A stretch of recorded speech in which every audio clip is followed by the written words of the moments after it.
Outside is so gorgeous today. It's like lovely to see. However, I don't feel like going out today. I feel like chilling, just as I expected, starting my period today, and now I feel like myself. Like, I felt so miserable yesterday. I just couldn't be bothered with life, and now it's finally arrived. I'm one of those people, yeah, my PMS tends to be more annoying than the actual event itself. So now that I'm on, I feel like me, and I thought, you know what, this would be the perfect opportunity to give a couple of updates, share my thoughts, feelings on a couple of things. So you lot know the drill. I've got my bottle of water because I love to stay hydrated and I'm always drinking water. But firstly, where do I start? Okay, let's talk about smear tests. So I booked my smear test last week. However, I think I forgot to mention it. I had woken up one morning, and I think it was on the same day that I filmed the Feel the Fear video, and I was thinking about things that make me feel some type of way, and getting a smear test done is actually one of them. Now, in the past on this channel, I have spoken about how I delayed to get my first ever smear test. So here in the UK, the age for you to start getting your smear is 25, I believe, unless they've changed it. And I don't think I got my smear until I was about 27, 28, if I remember correctly. And I was so scared to the point that the reason why I initially booked my smear test eventually was because I was just feeling some weird kind of pains down there that had me a little bit like, And I went to go for my smear at my local GP, and I was shaking so much like a leaf, they actually couldn't do it. So I had to rebook and eventually get it done. And when I got it done, they found that I had abnormal cells. I had to do colposcopies a couple of times, I can't remember how many, but once every year. I can't lie, at one stage I kind of got fed up. I think they tried to continue to do it, I think for like about 3-4 years. I kind of got fed up, I can't lie. But the last time I did the colposcopy, they did say that even though I had bad cells, it wasn't anything cancerous. However, on one of the stages, I actually didn't return back for another one. And I know it sounds really terrible me saying it, but I felt like I was being used as some sort of guinea pig, because I didn't understand why every year I was being called back to do a colposcopy. And for me, I think and I feel that if anyone thinks that a smear test is uncomfortable, try doing a flipping colposcopy. Like, it is the absolute worst. They use this kind of liquid, which is, it gives you some kind of almost like a vinegary sensation, like a slight burn sensation down there, so that they can spot the bad cells, and then they scrape it out. And all of this is being done without you taking anything, you being given anything, so you can feel everything that's going on. And I just didn't like that. I didn't like feeling like I was some sort of guinea pig. And I'm not here to promote, you know, oh, don't go and do X, Y, Z, because that's not even it. Do I regret not going back? I'm not gonna come on camera and lie. You know, with a colposcopy, they always say that, you know, the more you do it, the more there's a high chance when you're trying to, for example, get pregnant, and you may deliver your child prematurely, yada yada. So I wasn't appreciating that being called every year. If you think there's you know, something wrong with my cells and it needs immediate treatment, it should be done on the spot, in my opinion. All this, oh, come back next year and the following year, you're doing it every year, nah, for the birds. So anyway, this was a couple of years ago, and like I said, last week I was thinking about what I'm trying to do going forward as an individual. I'm trying to face a lot of my fears and whatnot, and smear tests came to mind. So I booked my smear test last week. I'm going to have it later on this month. Unfortunately, I won't be able to vlog the actual experience, but on the day, if possible, then I will vlog it. And the if possible, I will explain shortly why I say if possible. So that's kind of an update in regards to that. I'm really sorry, I can feel like dust flying about. When the sun's out, yeah, my dust allergies come to play and I can literally feel dust going up my nose. However, yeah, moving forward in regards to, let's talk about work. Now, I'm going to talk a little bit about something that I have spoken about, but I do think that it's a little bit of a, oh, hold on, I think I got an email. Right, I do think it's a little bit of a taboo because it's like, you're on that. But anyway, over here in the UK, there's something called universal credit, and universal credit is for people that are not working and struggling with finances and they're currently looking for work. And yeah, it basically, they give you a little bit of money every month to help support you be able to, you know, do the day-to-day things as you're looking for a job.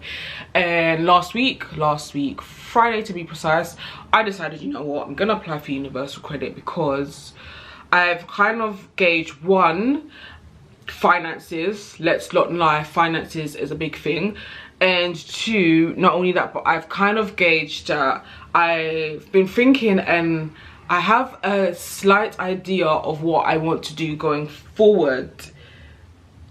Now, the end goal ultimately, without me going too deep into it, would be to work for myself, and it would also to be able to do more travel vlogs, travel different parts of the world, because that's something that I generally enjoy. And for the past maybe about a week or less than a week or so, I've kind of felt a little bit uneasy, unsettled, because I didn't know what I wanted to do. Like, in the past, I've always wanted to work in the media industry.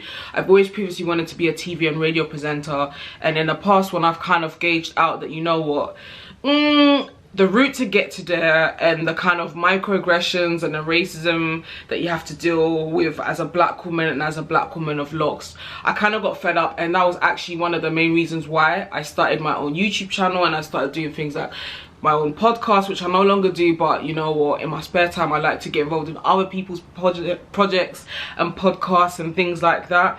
So I was kind of thinking to myself, I don't know if I want to try to get back into the media industry or get back into the creative world as an actual career, or if I just want to do something else with all of my customer service experience that I've accumulated over the years and kind of see how it goes, or literally just do it just so that it supports me financially while I focus on what I actually want to do, which is content creating, YouTube, traveling, all of that good stuff. Obviously, eventually, depending on how life pans out, I would also like my own place, my own space. And what do you need in order for that to happen? You need money. You know, money is important, and I think money is something that is not really spoken about. So I think it's very all well and dandy for me to come on here and be like, I want to do YouTube full time, but truth of the matter is, at the minute, YouTube is not paying that much. I also don't like how sometimes I kind of feel like, because at the moment I don't have steady income coming in, it's almost like I'm continuously looking at my analytics, I'm continuously looking at how much views I'm getting, I'm continuously looking to see people are actually watching the ads, which is how you make revenue on YouTube, by people actually watching the adverts on your videos and all of that. And I don't like that, because I generally enjoy making content, and I want it to be a thing where I generally enjoy what I do and I'm not focused on the money, the views and all of that. Obviously, the more money I make on here, the more views I get. Who doesn't love that? That would be amazing. However, I never want money to be the sole purpose of me content creating, because for me, content creating is always something that I see as like my own little world, basically, where I can truly be myself and people truly appreciate me for being myself. And not only that, but I can share my thoughts, my feelings, my experiences, and I can just truly be unapologetically me. And it just so happens that the cherry on top is that I also make a little bit of passive income from it, and that's what I want. So yeah, I basically applied for universal credit, and yeah, as soon as I applied for that, I was like, cool, I've applied for this. And that basically means that when my application fully goes through from next month in July, I believe, then I will get a little bit of money. It's nothing too crazy. I think it's just a little bit over 300 quid. And since then, I've updated my CV, which you saw in the vlog yesterday, and this morning I've been applying for roles, predominantly remote roles, like roles that I can do from the comfort of my own home, because I have plans, travel plans for later this year, which I'm not going to dive into too much. But basically, depending on how things pan out between now and the burial of my now late grandmother will basically determine what happens when I basically go out to Ghana. Is basically all I'm gonna say for now, because I'm a little bit superstitious. I don't like prematurely announcing things before it has happened. So yeah, today I feel very at peace. I feel like I have a sense of direction now that I know what exactly it is that I want to do. My smear test, I'm not gonna lie to you guys, I'm not looking forward to it. Fucking hate smear tests.